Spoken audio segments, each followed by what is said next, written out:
Tahapan demi tahapan pemilihan kepala daerah serentak tahun 2020 telah dilalui. Tahapan penting yang sedang berlangsung saat ini adalah tahapan kampanye. Lalu, pelanggaran apa saja yang terjadi sepanjang masa kampanye? Dan apa saja sanksi yang dikenakan bagi pasangan calon yang melanggar? Inilah Gong Ruwai selengkapnya. Berdasarkan PKPU nomor 5 tahun 2020, masa kampanye berlangsung mulai 26 September hingga 5 Desember 2020. Berbeda dengan pilkada-pilkada sebelumnya, pilkada tahun 2020 berlangsung di tengah pandemi COVID-19.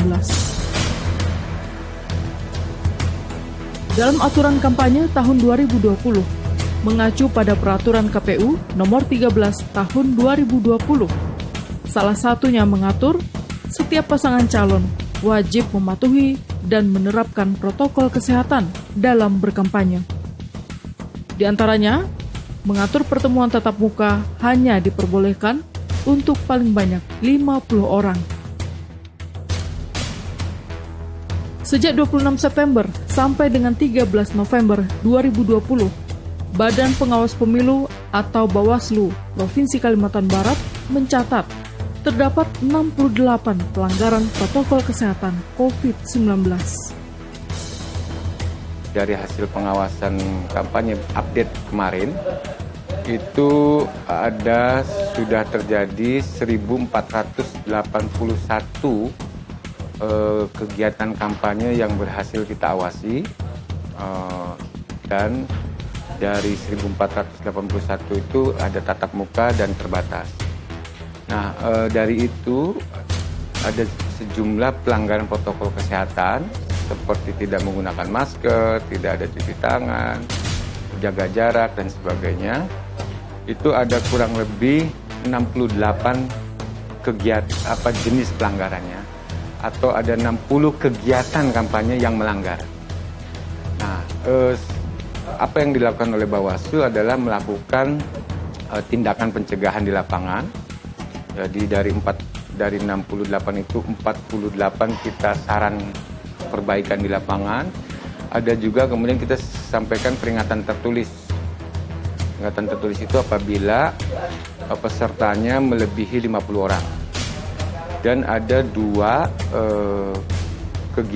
paslon yang kita sanksi atau kita rekomendasikan kepada KPU untuk diberi sanksi tidak boleh kampanye selama 3 hari. Dalam pelaksanaan kontestasi pemilihan, maka potensi untuk terjadinya pelanggaran akan selalu ada karena semua kontestan tentu berusaha untuk menjadi pemenang ya. Nah, untuk itu maka penting untuk diatur dalam regulasi apa yang boleh dan apa yang tidak boleh atau dilarang untuk dilakukan dalam pelaksanaan proses kontestasi itu agar tercipta suasana kontestasi yang dapat berjalan atau yang berjalan secara jujur dan adil bagi semua kontestan.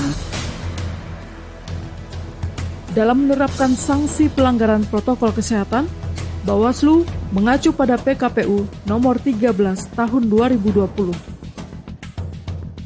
Pelanggaran terhadap protokol kesehatan itu diatur dalam PKPU 13, ya, pasal 81A, B, C itu hanya sanksi terberat adalah diberikan sanksi untuk tidak kampanye selama 3 hari.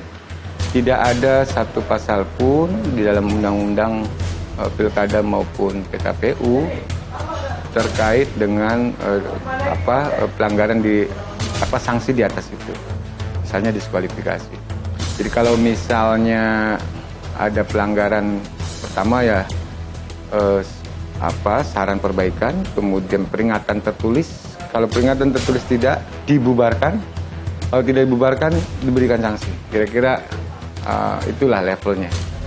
Jadi tidak ada tidak diatur diskualifikasi terkait protokol kesehatan. Tapi sepanjang ini ya buat kita itu tetap kita jadi jadi concern, jadi atensi kita untuk memastikan agar mencegah, meminimalisir klaster-klaster baru dalam pilkada ini. Terkait regulasi tentang mekanisme penanganan atas pelanggaran terhadap protokol kesehatan dalam mencegah penyebaran COVID-19 pada pelaksanaan Pilkada Serentak 2020 atau pelaksanaan pilkada di masa pandemi ini, sebenarnya menjadi salah satu isu ini menjadi salah satu alasan yang disampaikan oleh kelompok masyarakat sipil yang peduli terhadap pemilu agar Pilkada 9 Desember 2020 dilakukan penundaan dengan harapan bahwa di masa penundaan tersebut pemerintah dan DPR dapat melakukan diharapkan bisa melakukan revisi atau perbaikan terhadap undang-undang pemilihan kepala daerah dan wakil kepala daerah dalam hal ini mengatur tentang pelaksanaan pemilihan kepala daerah dan wakil kepala daerah di masa pandemi, begitu kan. Nah, dengan demikian sehingga diharapkan semua pihak yang terlibat dalam pelaksanaan pemilihan ini mempunyai dasar hukum yang kuat dalam menindak, memproses dan memutus apabila terjadi pelanggaran terhadap ketentuan.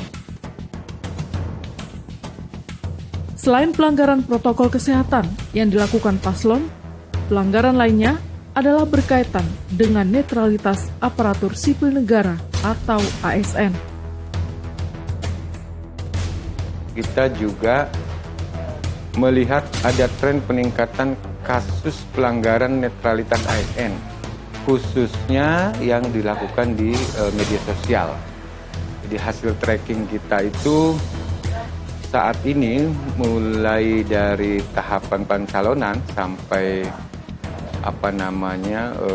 tahapan kampanye ini, netralitas ASN dan perangkat desa itu ada 18 kasus yang sudah kita rekomendasikan ke Komisi ASN atau kalau perangkat desa itu ke PJ Bupati untuk diberikan sanksi.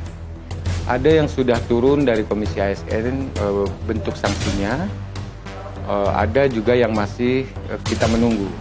Jadi, tapi intinya Bawaslu sudah mengatakan ada pelanggaran undang-undang lainnya termasuk undang-undang ASN dan undang-undang pemerintah desa, undang-undang desa. Salah satu pelanggaran ASN terjadi di Kabupaten Melawi. Badan Pengawas Pemilu Kabupaten Melawi menerima 1 laporan pelanggaran netralitas ASN selama masa kampanye Pilkada 2020 ini. Dugaan pelanggaran itu terjadi di media sosial Facebook, yaitu like dan mengomentari pasangan calon atau tim pemenangan. Nah, untuk saat ini kami sedang mendalami atau menelusuri informasi yang disampaikan masyarakat itu terkait dengan netralitas ASN yang ada yang memang mengomentari status dari pasangan calon atau tim pemenangan, ada juga yang like terhadap status tersebut. Nah, ini kami sedang dalami apakah kebenaran informasi itu memang iya atau tidak. Sementara, Bawaslu Kabupaten Ketapang menemukan 20 kasus temuan dugaan pelanggaran netralitas ASN, kepala desa, dan penyelenggara Pilkada 2020. Komisioner Bawaslu Kabupaten Ketapang, Roni Irawan memaparkan, dari 20 kasus tersebut, 10 kasus diantaranya melibatkan ASN, tenaga honorer, dan tenaga kontrak. 8 kasus melibatkan kades dan aparatur desa. Sedangkan 2 kasus lainnya melibatkan penyelenggara pilkada, yakni dari jajaran pengawas di tingkat desa dan kecamatan. Screenshot di media sosial, ada juga yang dalam bentuk foto, kemudian Untuk yang Kades sejauh ini ada 8 kasus yang diduga Kades dan aparatur pemerintahan desa, dalam hal ini perangkat desa, yang dilaporkan ke kami. Yang itu juga sama dalam bentuk foto atau dalam bentuk status di media sosial. Kemudian yang juga kami tidak tolerir adalah di jajaran kami sendiri juga kita menemukan ada 2 kasus di tingkat pengawas di level desa dengan di tingkat pengawas di level kecamatan yang saat ini sedang dalam proses. Dari 68 pelanggaran yang terjadi selama masa kampanye, Bawaslu Kalbar belum menemukan adanya pelanggaran pidana pilkada. Saya lihat sampai hari ini belum ada satupun ya yang bisa dikatakan sebagai pelanggaran terhadap pidana pemilihan sehingga bisa diajukan ke pengadilan. Saya kira faktornya banyak hal gitu ya, ini banyak hal. Tapi secara statistik belum ada satupun kasus yang kaitannya.